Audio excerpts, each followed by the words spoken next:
며칠 전에 인터넷 포털 사이트 검색 순위에 한국의 사랑의 교회가 뜬 것을 보게 되었습니다.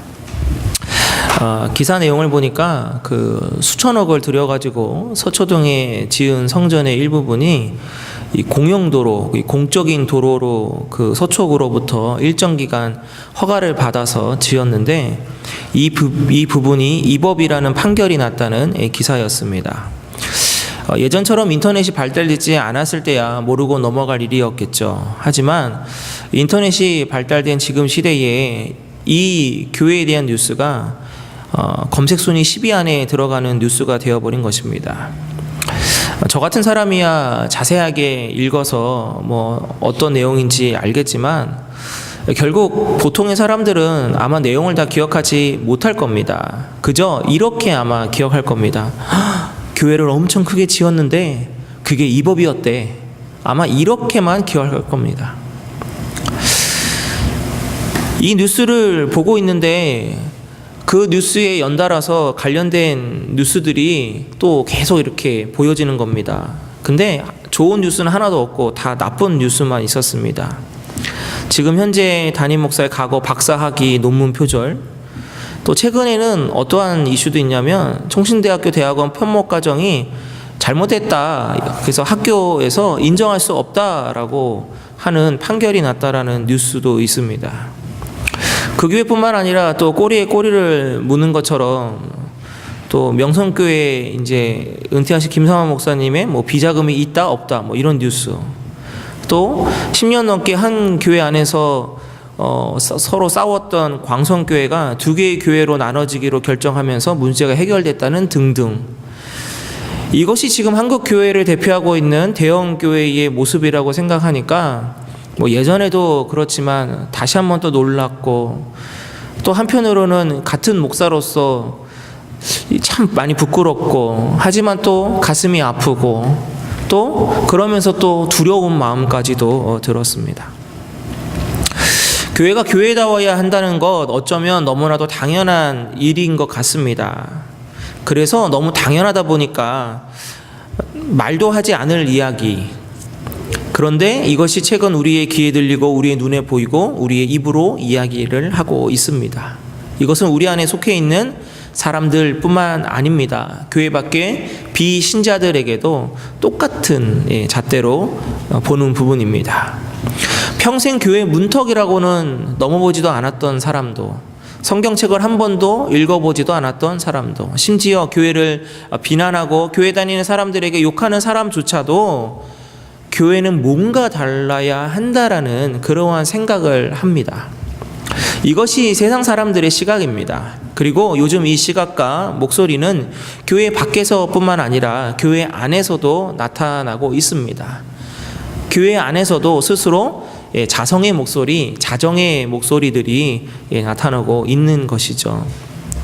저는 담임 목회를 시작하게 되면서 이런 부분에 생각을 하게 되었습니다. 그렇다고 이런 고민을 전에는 한 번도 안 했냐? 그것도 아닙니다. 어린 시절, 학생 시절에야 철 모르고 교회 다니던 시절 아닙니까? 간식 때문에 또 재미가 있어서 교회를 다녔다가 신학교에 입학해서 교회가 무엇인지 조금이나마 알게 되는 그 시점부터 교회 밖에서 교회를 믿지 않는 사람들이 교회를 어떻게 생각하고 있는지에 대한 그러한 시각과 목소리를 알게 되었습니다. 그때가 약 20년 전입니다. 하지만 20년 전에만 문제가 시작된 것이 아니었던 것이죠. 이 땅에 교회가 생겨난 이래로 시작되었던 문제입니다. 특별히 올해 2017년도는 마틴 루터가 타락한 카톨릭에 대항해가지고 비텐베르크 성당에 95개 반박문을 내걸었던 1517년으로부터 딱 500년 되는 해입니다. 그러니까 종교개혁 500주년 되는 해입니다. 그런 의미에서 교회다움이 무엇인가라는 것을 한번 생각해 보기를 원합니다. 사랑의 교회 뉴스 중에 담임 목사 신학대학원 편목과정 무효에 대한 결정에 소소를 제기하는 내용이 있었습니다. 근데 5가지에 대한 항목에 걸쳐서 이러한 문제로 이건 잘못됐습니다라고 이제 소송을 내는 건데, 그 중에 하나 이런 부분이 있었습니다. 15년이 지난 지금에 이르러 그 합격을 무효하여 결국 규모가 국내 5위 이내인 교회의 담임 목사를 직위에서 끌어내리겠다는 발상 자체가 참으로 이해하기 어렵다. 가로 열고, 이는 규모 때문이 아니라 파장 때문이다. 현재 등록교인 수가 10만 명에 이르고 매주 출석교인은 3만 5천 명 수준으로 국내 3위 수준이라는 것이 교계의 정설이다. 가로 닫고. 이 기사를 보는데 최근에 본 그 뉴스에 그 특검 검사가 브리핑하는 대목이 생각이 났습니다. 요즘 한국의 최순실 게이트에 연결되어 있는 대기업들이 워낙 많다 보니까 나라와 경제를 생각해 달라는 그러한 탄원들이 올라오나 봅니다. 그러니까 그 특검 검사가 브리핑하면서 성역 없이 하겠다, 봐주지 않겠다, 이렇게 브리핑을 하는 겁니다.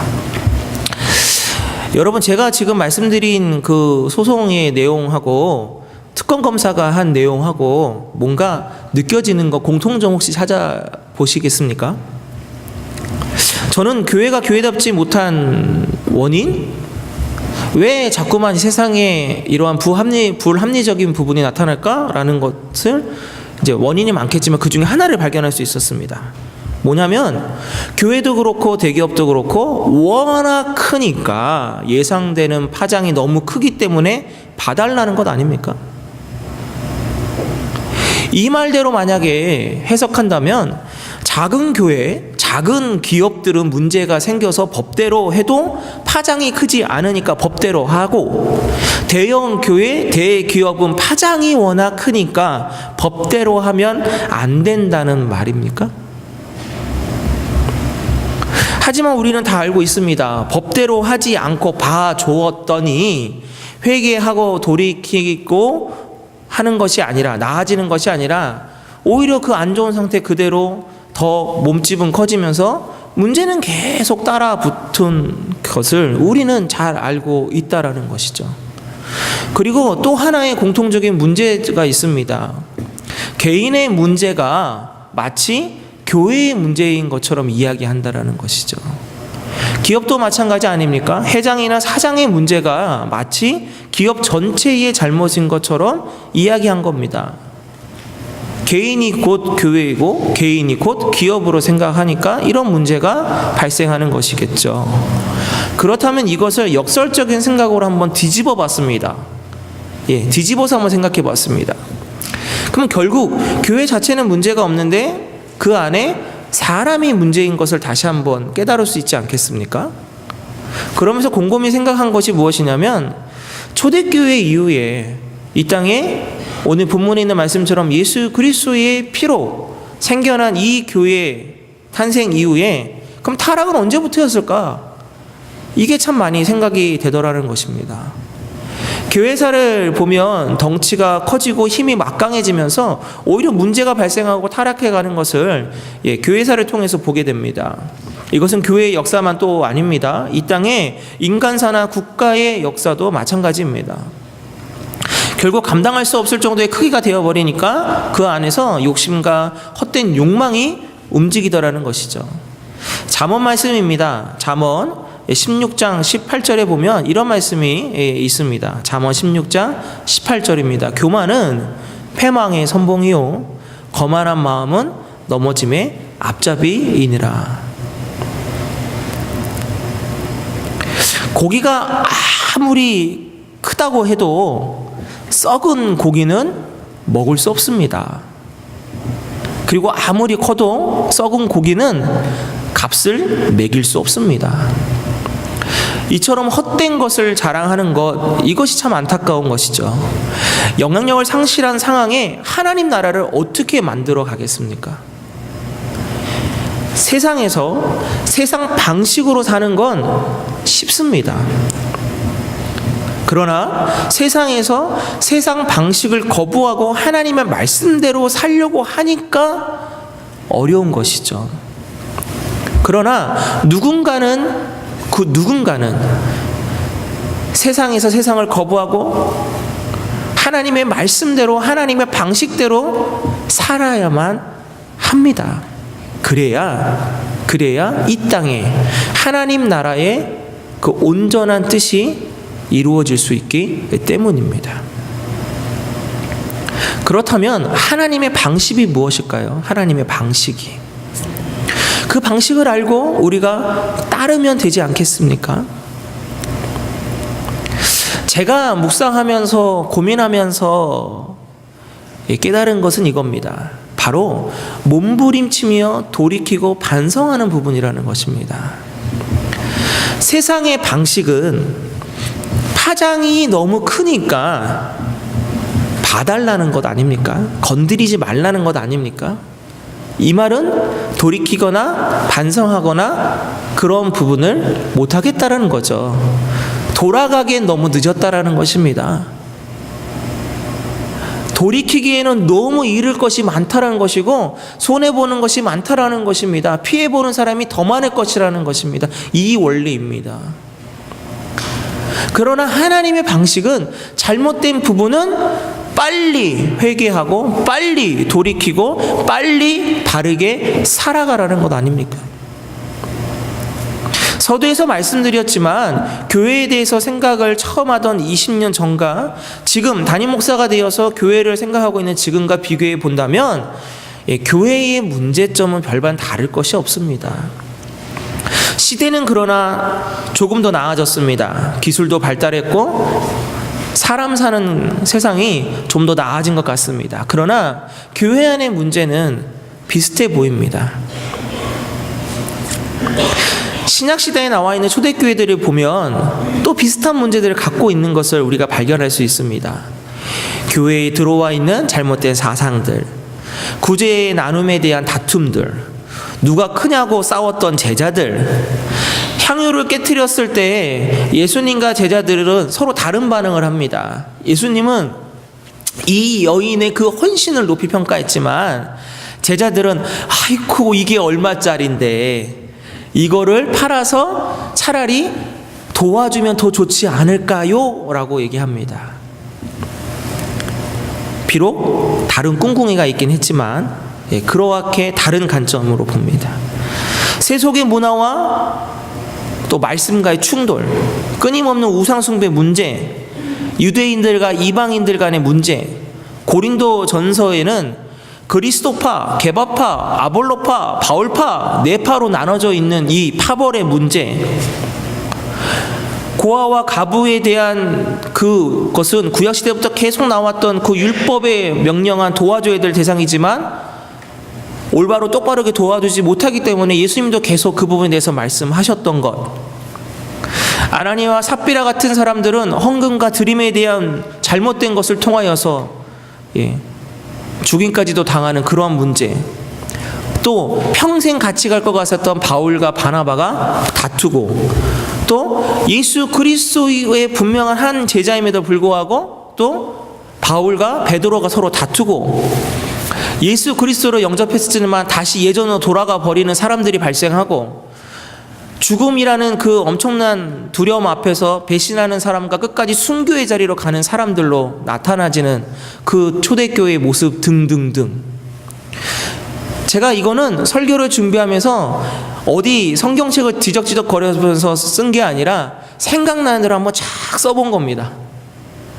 이런데도 만약에 성경책을 더 보는지 한다면 아마 더 많은 문제들이 기록되어 있을 겁니다. 네, 그렇습니다. 초대교회에 문제가 없던 100% 정결하고 완벽한 교회가 아니었다라는 것입니다. 다만 문제가 있음을 인정하고 회개하고 바르게 돌이키려고 몸부림치던 교회가 바로 초대교회였습니다. 사도 바울이나 제자들의 가르침에 따르려고 하는 문제가 있으면 온 성도들이 함께 모여서 기도하며 해결해 나가려고 노력했습니다. 그 안에 하나님의 거룩한 심판의 모습도 있었지만 거의 대부분의 문제들은 성도들이 함께 사랑으로 하나 되어서 해결해 나아갔던 것들을 보게 됩니다. 또한 중요한 포인트가 하나 또 있는데, 초대교회 성도들은 누군가의 문제를 자신의 문제로 인식하고 같이 회개하고 같이 해결하려고 했습니다. 같은 공동체 일원의 문제를 이건 내 문제이기도 하다. 내가 함께 해주지 못해서 생긴 문제다. 이렇게 인식한 겁니다. 다른 지체가 아파하면 같이 아파했고, 다른 지체가 어려움 상황 속에 있으면 마치 자신이 당하는 어려움으로 생각하고 함께 풀어나가려고 애썼습니다.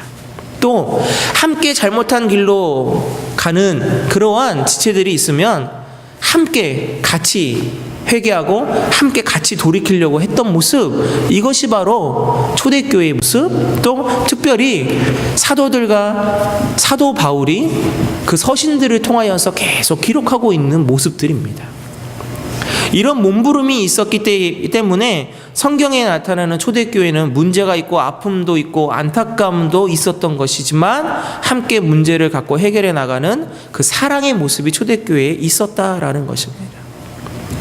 사도 바울의 서신들 보면 결국 함께 하라는 것입니다. 사랑과 돌이킴, 화해와 용서, 그리고 하나됨입니다. 이것이 초대교회를 이루어나가는 중요한 요소들이었습니다.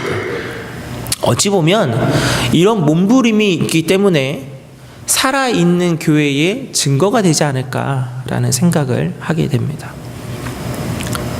요한계시록 말씀을 우리 함께 보겠습니다. 요한계시록 3장 15절 17절입니다.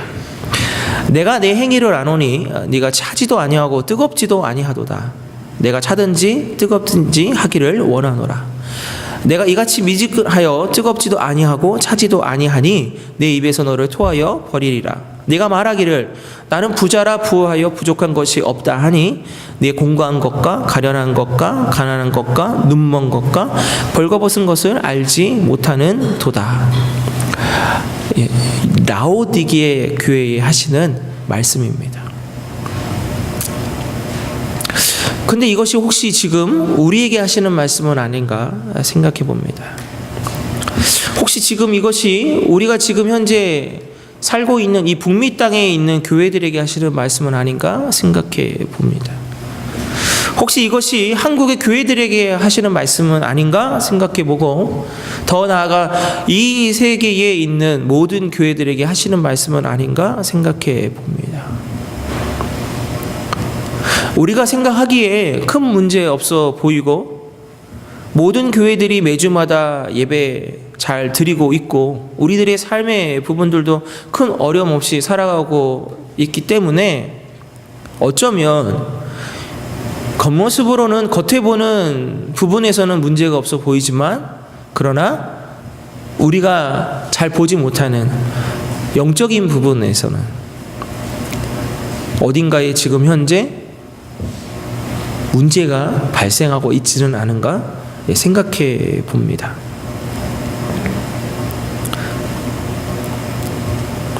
라오디게 교회에게 말씀한 것, 나는 부자라 부하에 부족한 것이 없다 하니 네 공고한 것과 가련한 것과 가난한 것과 눈먼 것과 벌거벗은 것을 알지 못하는 도다. 겉모습으로 보기에는 부족한 것이 없어 보이는데, 그러나 하나님의 눈으로 바라볼 때에는 공고하고 가련하고 가난하고 눈멀었고 벌거벗었다는 것이죠. 그것은 무엇이겠습니까? 바로 영적인 것을 말하는 겁니다. 혹시 이 모습이 지금 현재 우리들의 모습은 아닐까요? 잘 먹고 잘 입고 잘 살아가기 때문에 겉으로 보기에는 별 문제가 없어 보이고, 예전처럼 정말 어떠한 문제 때문에 정말 치열하게 하나님 앞에 무릎 꿇으며 나왔던 그 모습이 없지만, 혹시라도 그 사이에 그 시간에 우리의 영적인 상태는 공고하고 가련하고 가난하고 눈멀고 벌거벗어지고 있지는 않은가 생각해 보게 됩니다. 오늘 본문 사도행전 20장 28절을 우리가 한 목소리로 다시 읽기를 원합니다. 이건 새 번역으로 제가 같이 읽기를 원하는데 같이 읽겠습니다. 사도행전 20장 28절 새 번역 성경입니다. 여러분은 자기 스스로를 잘 살피십시오. 또 여러분은 양떼를 잘 보살피십시오. 성령이 여러분을 양떼 가운데서 감독으로 세우셔서 하나님께서 자기 아들의 피로 사신 교회를 돌보게 하셨습니다. 아멘. 개역개정 성경에 있는 삼가라라는 말은 바로 나를 잘 살피라라는 뜻입니다. 그러면 결국 무엇입니까? 예수 그리스도의 핏값으로 생겨난 이 교회에 결국 이 교회 자체의 문제가 아니라는 것이죠. 그 안에 있는 바로 저와 우리들이 문제라는 것입니다. 그래서 우리는 스스로 잘 살피라라는 이 말씀을 기억하며 나아가야 됩니다. 정말 우리가 좋은 교회 되기 위해서 정말 신앙인으로서 잘 한번 살아보기 위해서 몸부림치는 마음과 행동이 없으면 결국 차지도 뜨겁지도 않게 됩니다. 겉으로 보는 것으로 우리가 만족하지 말고 하나님의 시선으로 보는 부분을 깊이 생각하고 묵상하며 살아가는 저와 여러분이 되기를 원합니다.